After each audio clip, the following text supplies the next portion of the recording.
जो है वो भी जेल काटी है 1.5 बरस। तो ये मैं माजरत चाहता हूँ कि मैं ये नाम नहीं ले सका, लेकिन लेकिन मैं आपको बताता हूँ, देखें मेरी बात सुने। ये ये कभी कभी ऐसा मजमा होता है। आज पार्टी के करीब बैठी हुई है, हमने अपने पाँव पे खुद कुल्हाड़ियाँ मारी हैं। ये हमें मान लेना चाहिए, ये आज मान लेना चाहिए कि हमने अपने पाँव पे खुद कुल्हाड़ियाँ मारी हैं। मैं ईमानदारी से कहता हूँ, ईमानदारी के साथ, कि 1990 में जब मैंने हुकूमत संभाली मरकज़ में और वज़ीर आज़म अल्लाह के फजल से बना, अगर खलल ना आता, बीच में टांगें खींचने वाले लोग ना आते, आज पाकिस्तान में गुर्बत नाम की कोई चीज़ ना होती, गुर्बत नाम की कोई चीज़ ना होती, बेरोजगारी नाम की कोई चीज़ ना होती। आज पाकिस्तान खुशहाल तरीन मुल्क होता। आज डॉलर भी मेरे ज़माने में 104 पे था, मैं उसी की बात करूंगा, मैं आज की बात नहीं करता, या 6 महीने या साल 2 साल पहले की बात नहीं करता। मेरे ज़माने में 104 था। आप यकीन करें कि 104 पर भी ना डॉलर पहुंचता। डॉलर आज भी कहीं 50 रुपए के लगभग होता। ये मैं बिल्कुल ठीक कह रहा हूं। और पाकिस्तान जो है वो तरक्की की रफ्तार में सबसे आगे होता। ज़रा मुलाहिजा फरमाएं, मैं 1990 में नहीं जा रहा, अगर मैं जाऊंगा तो बहुत कुछ कहना पड़ेगा। 2017 में आ जाए। मैं बताता हूं, कौम को भी पता लगना चाहिए, हमारी कौम की याददाश्त कमज़ोर है, कमज़ोर है, ये नहीं समझती किसी इसने क्या किया और ये शख्स क्या कर गया है, उसने क्या तामीर किया और इसने क्या तबाही की है। आटा मैं 35 रुपए छोड़ कर गया था, मैं फिर दोबारा गिनवा देता हूं क्योंकि सबकी याददाश्त कमज़ोर होती है।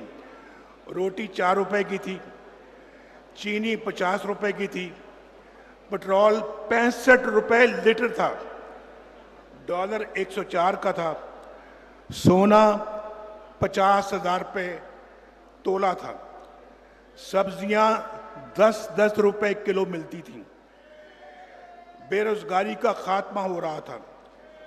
हमारे हाथ में कोई कशकोल नहीं था, कोई कशकोल नहीं था। यकीन माने कभी कशकोल लेकर हम नहीं गए कि हमें इतने पैसे दे दो, हमें इतना इमदाद दे दो, हमें इतनी ग्रांट दे दो, कभी नहीं। अपने जोरे बाजू पे सारे काम किए, अल्हम्दुलिल्लाह, अपने वसाइल से सारे काम किए।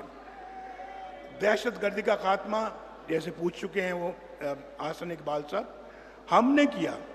हमने कराची का अमन हमने बहाल किया, मोटरवेज पाकिस्तान में हमने बनाई है, हमने।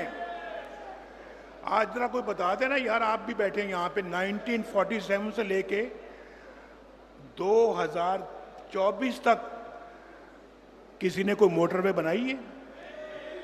अगर कोई बनाई तो दिखाए ना भाई, अगर कोई बनाई है किसी ने तो दिखाए। हमने बनाई है। लोड शेडिंग का इस मुल्क के अंदर खात्मा किसने किया? 2016 में लोड शेडिंग का खात्मा कर दिया। स्टॉक मार्केट अरूज पर थी और सी पैक पूरे जोर से चल रहा था और ज़र मुबादला के ज़खायर नई बुलंदियों को छू रहे थे। भाई ये कुछ छोटी बातें हैं जो मैं गिनवा रहा हूं आपको। मैं तो कह रहा हूं कि अगर हम 1990 से, भाई आप ये देखें ना, आपकी आवाज़ों से, भाई ठहरो यार, आपकी आवाज़ों से मैं डिस्टर्ब हो रहा हूं। अभी 5 मिनट मैंने और बात करनी है, जरा आप खामोशी के साथ सुने जरा। तो मैं नारे ना मारें। अगर कोई ताली मारने की बात आती है तो तालियां बजा दें।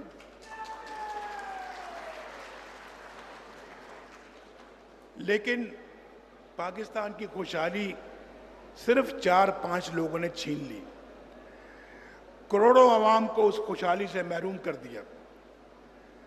मैं आज पूछता हूं, उनसे पूछता हूं कि क्या भी ये कोई बात थी कि आपने बेटे से तनख्वाह नहीं ली तो लिहाजा आप वजीर आजम हैं, आप घर जाएं, छुट्टी करें। ये कौन से मुल्क में ऐसे फैसले होते हैं?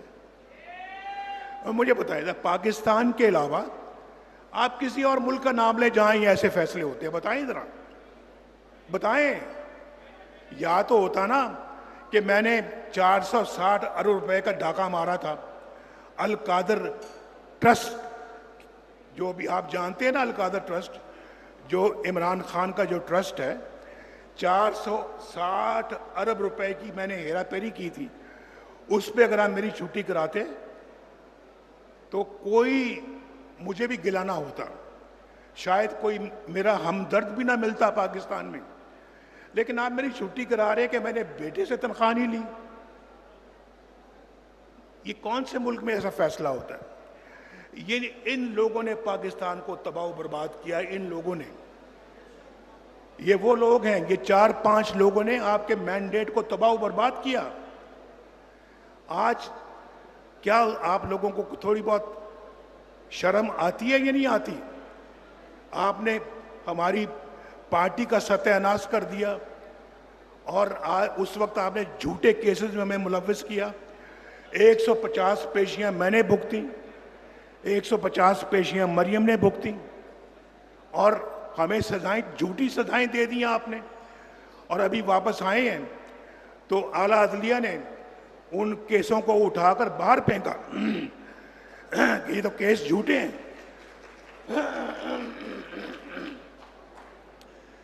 तो मुझे बताया जाए कि हमारे ऊपर ये झूठे केस क्यों बनाए गए? आज इमरान खान के खिलाफ सच्चे केसेस हैं। कौन सा ऐसा केस है जो गलत है, जो झूठ है? जरा मुझे बताया जाए कौन सा है। और फिर आप तो भाई, आपने तो भाई मैं थोड़ा सा अगर आपको गिनवाऊं, आपने तो पाकिस्तान की सियासत ही इनके कंधों पर बैठ के शुरू की है। इनके कंधों पर बैठ के आप सियासत में आए हैं। और आज वो टेप निकाल के सुन लें, आप सुन लें कि मैं जा रहा हूं भाई वहां पे बनी गाला में उनके घर पर, और उनके घर पे जाके मैं कहता हूं आए इमरान खान साहब आप भी चलें हमारे साथ, मुल्क की खिदमत करते हैं। मुझे कोई ज़रूरत नहीं जाने की। हमारे पास काफ़ी तादाद थी कौमी असम्बली में, अपना एक मैंडेट था। लेकिन उसके बावजूद मैंने कहा हम सबको मिलकर साथ चलना चाहिए।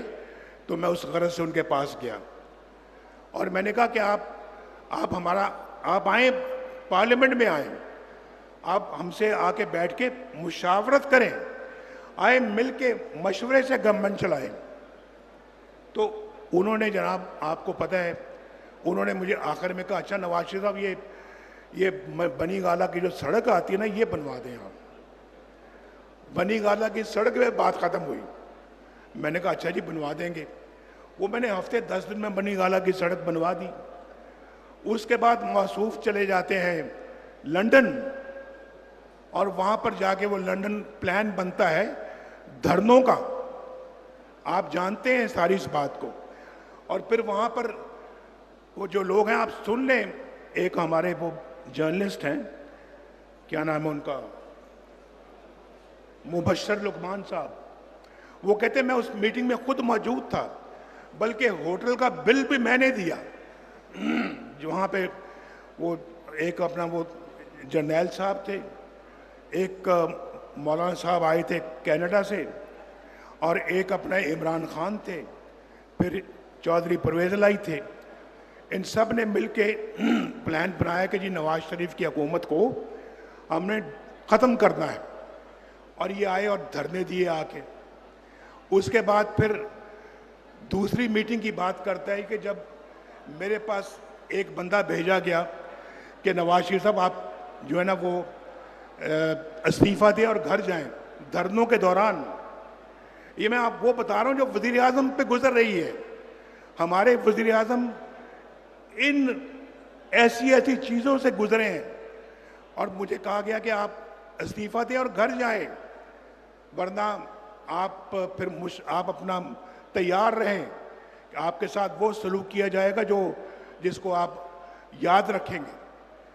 तो मैंने तो उनको कहा, मैंने कहा जी आपने जो करना कर लें, नवाज शरीफ ने कभी इस्तीफा नहीं दिया।